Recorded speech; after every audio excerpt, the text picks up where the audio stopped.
पूरनधनी अनामी महाप्रभु बाबा जय गुरुदेव जी महाराज को coat coat प्रणाम करते हुए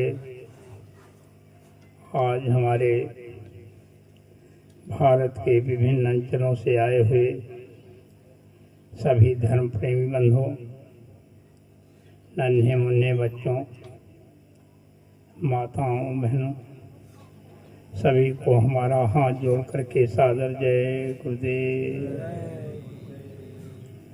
आप तो बड़े ध्यान से सत्संग वचनों को सुनेंगे। स्वामी महाराज ने बहुत अकथ परिश्रम किया है और स्वामी महाराज दो काम लेकर के आए। पहला काम तो हम आप जानते ही हैं, जीवों को उद्धार करना। हम आए उस देश से जहाँ तुम्हारो धाम, तुमको घर पहुँचावना एक हमारो काम। केवल एक काम वो लेकर के आए, जीवात्माओं को निज घर पहुँचाना। दूसरा काम भी स्वामी महाराज लेकर के आए, जो पहले के महात्मा नहीं लाए। क्या? युग को बदलना। कलयुग में कलयुग जाएगा, कलयुग में सतयुग आएगा। ये भी बीड़ा गुरु महाराज का उठाया हुआ है, तो दोनों काम उन्हें करना है। आज तक हम आपको गुरु भक्ति का पाठ पढ़ाते रहे और आगे के भविष्य के बारे में भी स्वामी महाराज बराबर हम आपको संदेश देते रहे। गुरु के वचनों में हेर फेर हम आप भले ही करें, लेकिन गुरु महाराज के वचन अकाट्य हैं, उनको कोई काट नहीं सकता। हम आप सबके सब अंधे हैं, हम आपको दिखाई नहीं देता। जैसे आप स्वामी महाराज ने एक कहानी सुनाई थी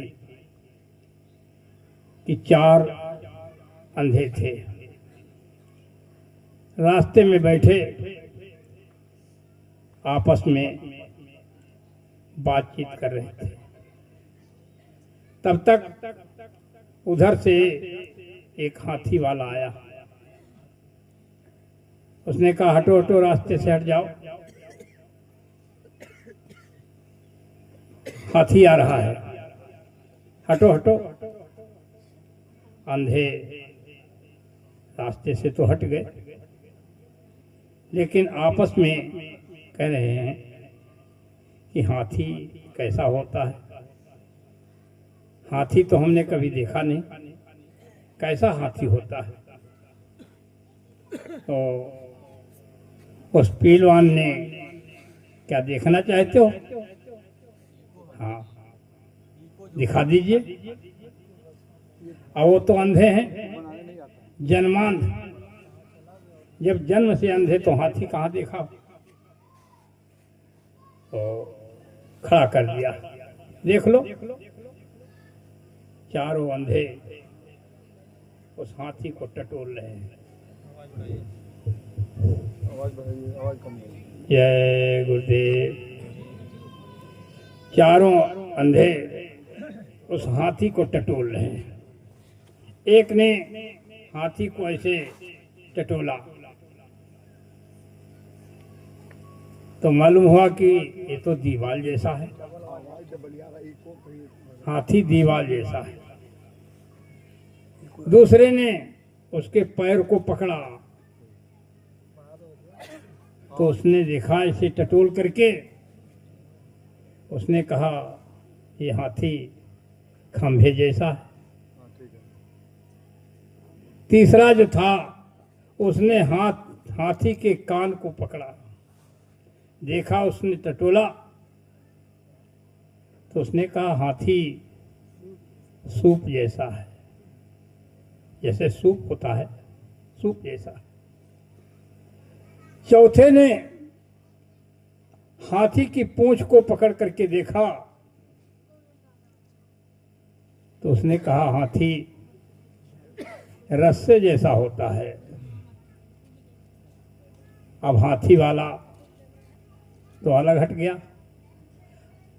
आपस में चारों झगड़ा कर रहे, अंधे दोनों यानी अंधे चारों जो थे झगड़ा कर रहे। एक ने कहा हाथी सूप जैसा होता है, दूसरे ने कहा नहीं नहीं तुम नहीं जानते हो, हाथी खंभे जैसा होता है।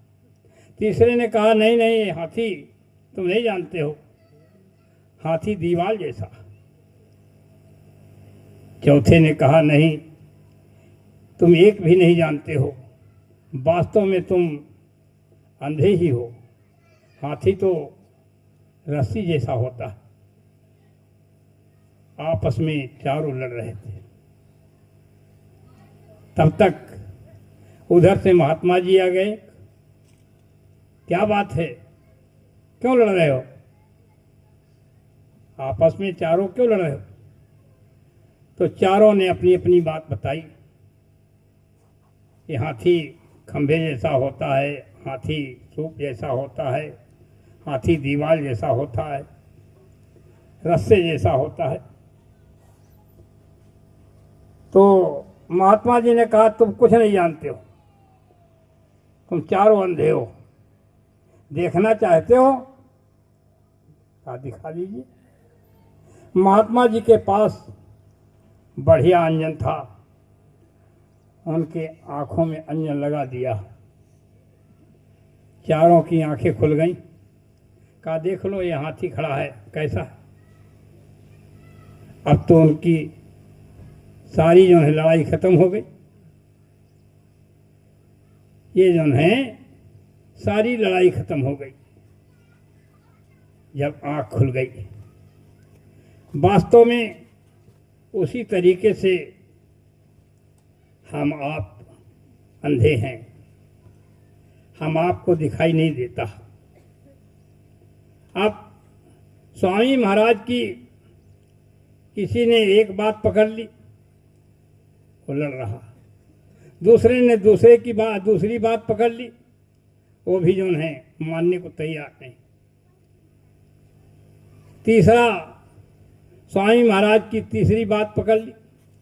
स्वामी महाराज ने तो 60 साल तक पढ़ाया, लेकिन एक एक बात पकड़ करके हम आप आपस में लड़ रहे हैं।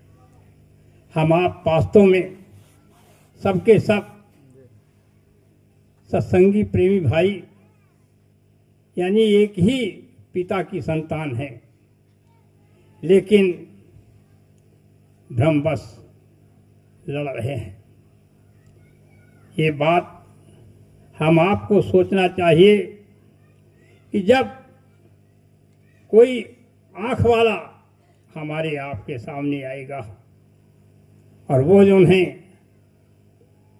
देखने वाला और दूसरे को दिखा देने वाला, आँख खोल देने वाला, ऐसा कोई महापुरुष आ जाएगा तो सारी लड़ाई ये खत्म हो जाएगी। वैसे स्वामी महाराज ने हम आपको गुरुभक्ति का पाठ पढ़ाया। गुरुभक्ति कैसी होती है ये पाठ पढ़ाकर मानेंगे। हम लोग हैं ऐसे दीवाने, दुनिया को झुकाकर मानेंगे। ये हम आप सब पहले गाते थे, सभी सत्संगी प्रेमी भाई। वास्तव में गुरुभक्ति कैसी होती है, दुनिया हमसे सबक सीखेगी,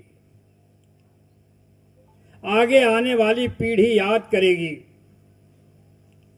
कि हमारे पूर्वजों ने अपने गुरु के ऊपर अपने को कैसे फना किया, कैसे न्यौछावर किया। ये आगे आने वाली पीढ़ी याद करेगी। इतिहास बनेगा, बहुत बड़ा इतिहास इस परिवर्तन का बनेगा। ये जो है स्वामी महाराज ने कहा प्रेमियों, इतना बड़ा इतिहास बनेगा जो राम और कृष्ण के भी इतिहास को पीछे ढकेल देगा। जब इतना बड़ा इतिहास बनेगा तो फिर उसमें कोई लीला भी तो होगी, तब तो इतिहास बनेगा। लीला, राम की लीला से भी ये लीला बड़ी होगी, कृष्ण की भी लीला से भी ये लीला बड़ी होगी। राम का इतिहास हम आप पढ़ते हैं, कृष्ण का इतिहास हम आप पढ़ते हैं, लेकिन महापुरुष बहुत दूर से खेल खेलते हैं, हमारी आपकी बुद्धि के परे है, बहुत दूर से खेल खेलते हैं। ये खेल बहुत दूर से खेला गया। त्रेता में राम ने जब खेल खेला तो बहुत दूर से खेला। जिस समय पर राम को विश्वामित्र जी राम और लक्ष्मण को लेकर के गए, उस यानी वहाँ पर राम ने विश्वामित्र की यज्ञ की रक्षा की, और विश्वामित्र की यज्ञ की रक्षा की। उसमें बहुत से जो भी राक्षस आए यज्ञ को विध्वंस करने के लिए, राम ने सबको मारा, सबको धराशायी किया।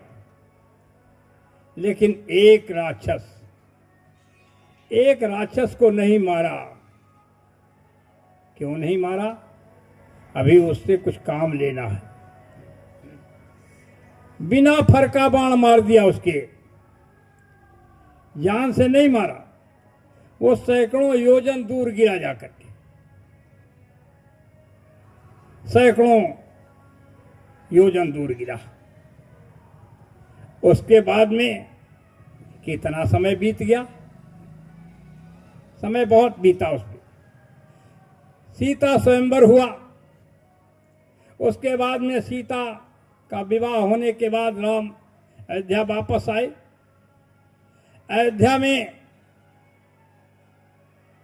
राज तिलक की तैयारी हो रही थी, वनवास हो गया, इसमें समय बीता, काफी समय लगा। वनवास हुआ तो राम जंगल में सभी निशाचरों के पास गए, सभी जौन है महात्माओं के पास गए। महात्माओं के पास जाकर के प्रतिज्ञा की, का निश्चरहीन करहूं मैं, भुज उठाए पनकीन, सकल मुनिन के आश्रमन जाय सुखती। सभी ऋषि मुनियों से मिलकर के संकल्प किया कि मैं निशाचरों का वध करूंगा। उसके बाद में राम खरदूषण तीसरा का भी वध कर दिया। जब खरदूषण तीसरा का वध कर दिया, आप सोचिए, विश्वामित्र की यज्ञ से लेकर के और खरदूषण तीसरा का वध करने में कितना समय लगा होगा। अब खरदूषण का जब वध कर दिया, राम, लक्ष्मण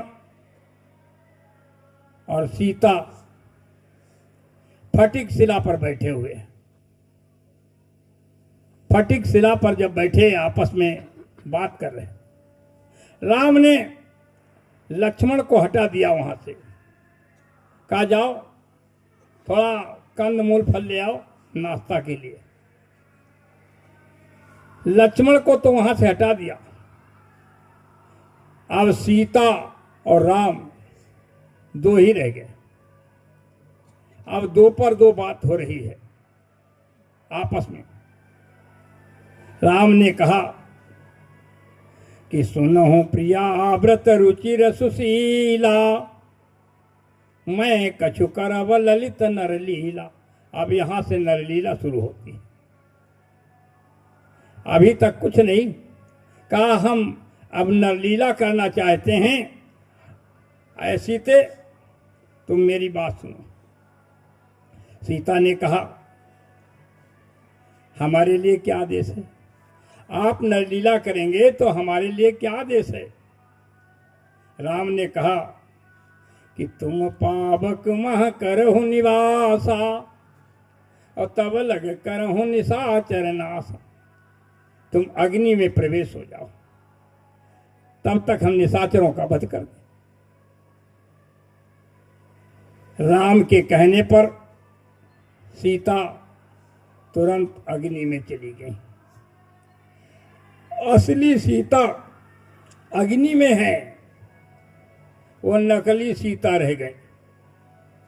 निज प्रतिबिंब राखिता सीता, वो प्रतिबिंब है, वो जो है पुतला है, पुतला बोल रहा है, पुतला चल रहा है। असली सीता अग्नि में। ये हम आप इतिहास पढ़ते हैं। निज प्रतिबिंब राखिता सीता, तैसे ही रूपशील सुपनीता, वैसा ही रूप वैसा ही शील। ये यानी असली सीता अग्नि में। लक्ष्मण हूं ये भेद न जाना, जो कछु चरित रचा भगवान। लक्ष्मण ने भी ये भेद नहीं जान पाया। ये खेल क्या हो गया, कुछ नहीं जान।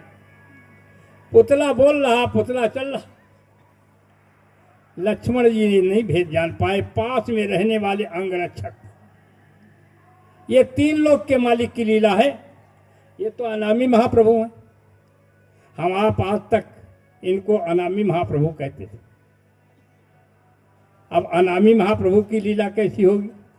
ये तो जो है लीला जो हम आपको बता रहे हैं, ब्रह्म निरंजन बिरज अज, निर्गुण विगत विनोद, सो आज भगत प्रेम बस कौशल्या की गोद।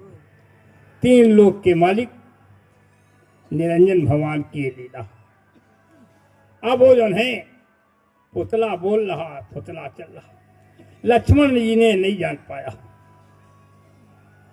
तीन यानी चार वेद, 6 शास्त्र, 18 पुराण जानने वाला रावण भी नहीं जान पाया कि मैं असली सीता लिए जा रहा हूं, ये पुतला उठाए लिए जा रहा। वो भी पुतला उठा ले गया। असली सीता अग्नि में।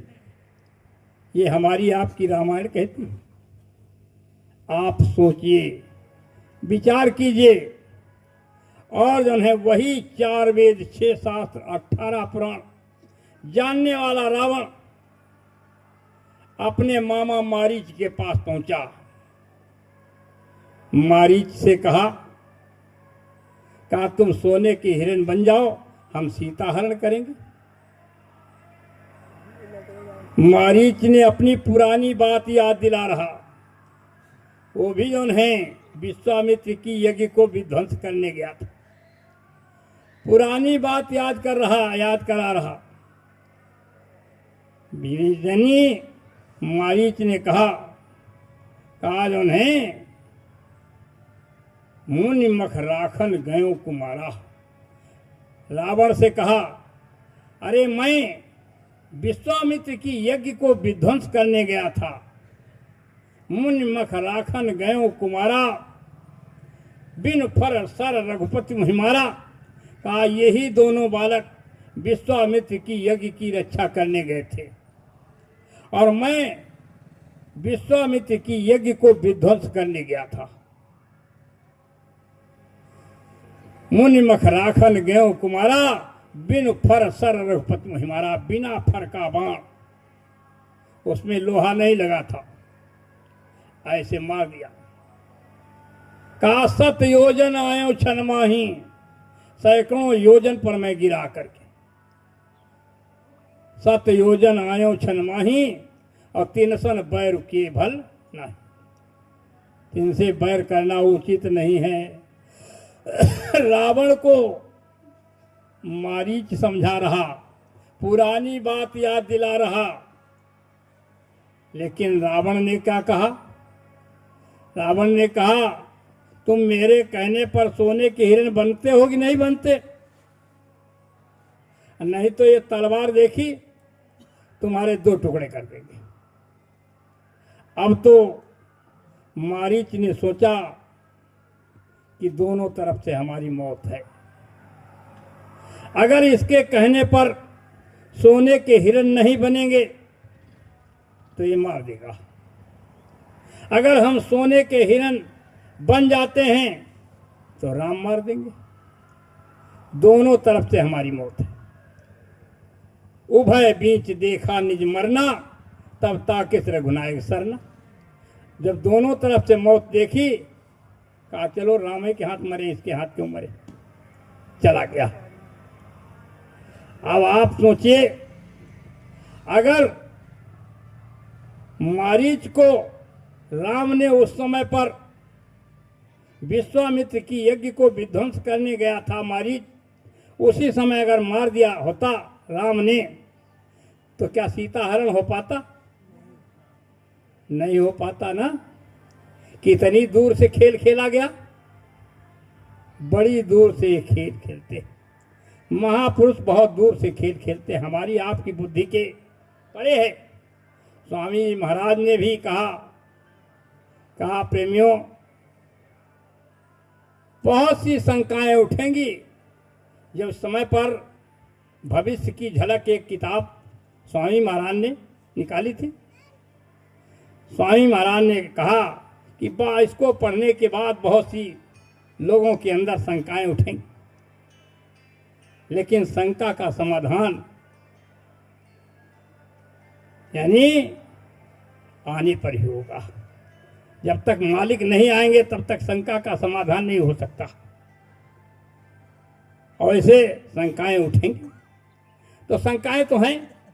स्वामी महाराज ने तो कहा प्रेमियों शंका मत करना, शंका में देश बर्बाद, समाज बर्बाद, राष्ट्र बर्बाद। शंका में पति पत्नी में शंका हो जाए तो घर बर्बाद, भाई भाई में शंका हो जाए परिवार बर्बाद। देख करके भ्रमित मत होना, ये स्वामी महाराज ने कहा। लेकिन हम आप भ्रमित हो गए। हमारी आपकी बात छोड़ो, अरे 3 लोक के मालिक की लीला में देवी देवताओं में भ्रम पैदा हो गया। चलो कोई बात नहीं, सीता हरण हो गया। लक्ष्मण रो रहे थे, हाय हमारी सीता कहाँ गई, हमारी सीता कहाँ गई। क्योंकि लक्ष्मण को मालूम नहीं था, ये भेद पता नहीं था। लेकिन राम को तो पता है कि हमारी सीता अग्नि में है। वो क्यों रो रहे थे? हे खगमृग हे मधुकर श्रेणी, तुम देखी सीता मृग नैनी। रो रहे थे, पेड़ पेड़ पर पत्ते पत्ते पर पूछ रहे थे। ये लीला देख करके लोगों के अंदर भ्रम पैदा हो गया। ये 3 लोक के मालिक राम नहीं है। जो अपनी पत्नी के लिए, पत्नी के वियोग में रो रहा है, वो विश्व विजयी रावण का वध कैसे करेगा? ये जो है 3 लोक के मालिक राम नहीं। ऐसी लीला उन्होंने दिखाई, इसमें अच्छे अच्छे भ्रमित हो गए। यहां तक कि जंगल में रो रहे थे पार्वती और सती, वहां जो है रास्ते से निकले। राम और लक्ष्मण रो रहे, हमारी सीता कहाँ, हमारी सीता कहाँ। दोनों भाई आज टाटधारी सामने शंकर जी ने जय गुरुदेव दूर से प्रणाम कर लिया। दूर से ही प्रणाम किया, क्योंकि पास में जाने से भेद खुल जाएगा। भेद खुल जाएगा तो फिर इतिहास बेकार जाएगा। दूर से प्रणाम कर लिया। सती के मन में भ्रम पैदा हो गया। शंकर जगत बंद जगदीशा और सुरनर मुनि सब नावत सीसा। शंकर जगत बंद नहीं है, सभी जो हैं उनको शीश नवाते। तीन पुस्तक की परिणाम, इन्होंने राजा के लड़के को प्रणाम कैसे कर लिया? ये तो जो है बहुत गलत हो गया। सती ने शंकर जी से पूछा, आखिर ऐसा क्यों किया आपने?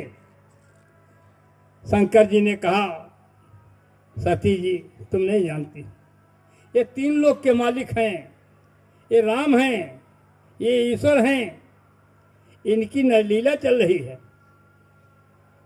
लेकिन सती के मन का भ्रम खत्म नहीं हुआ। शंकर जी के समझाने पर, यानी जो वास्तव में सती पतिव्रता हो और पति के आदेश का उल्लंघन कर रही, आदेश को नहीं मान रही, समझाने पर समझ में नहीं आया। जब सती के यानी समझ में नहीं आया तो शंकर जी ने कहा, मोरे हो कहे न संशय जाहि, विधि विपरीत भलाई नहीं। विधाता बाम है, अब भलाई इसमें नहीं है। सती को समझाया, कहा जाओ, अच्छा तुम्हारी शंका का समाधान नहीं हो रहा तो जाओ अपनी परीक्षा लो जा करके जाओ। चली सती सिवाय पाई, आदेश पाकर के चल दी। कहा जो है मैं यहां बरगद की छाया में तब तक बैठा हूं, जाओ परीक्षा लो जा। चली सती सिवाय सिपाही, करें विचार करो का भाई। विचार कर रही कैसे परीक्षा ली जाए। जहां राम और लक्ष्मण रो रहे हैं वहां सती पहुंच गई। मन में विचार कर रही हैं कैसे परीक्षा ली जाए। का सीता का रूप धारण कर लिया जाए, सीता का रूप धारण कर लिया जाए। अगर ये वास्तव में तीन लोक के मालिक राम हैं तो मुझे पहचान लेंगे। अगर तीन लोक के मालिक राम नहीं हैं, राजा के लड़के हैं, तो समझ लेंगे हमारी सीता खोई थी, सीता मिल गई। बस अभी परीक्षा हो जाती। सती जी सीता का भेष धारण करके सामने पहुंच गई। वहां पहचान ली गई। आज उन्हें, अरे तुम अकेले कैसे घूम रहे? कहो बहोरी कहाँ भर सके तू, अब विपिन अकेले फिरो के है तू, तुम अकेले कैसे जंगल में घूम रहे? शंकर जी को कहाँ छोड़ आई? जब यह कह दिया गया, सती जी की समझ में आ गया कि वास्तव में हैं तीन लोक के मालिक राम, हैं राम तीन लोक के मालिक। लेकिन मैंने अपने पति का कहना नहीं माना। अब मैं अपने पति को क्या उत्तर दूंगी जाकर के? अब वहां से जो है चल दी।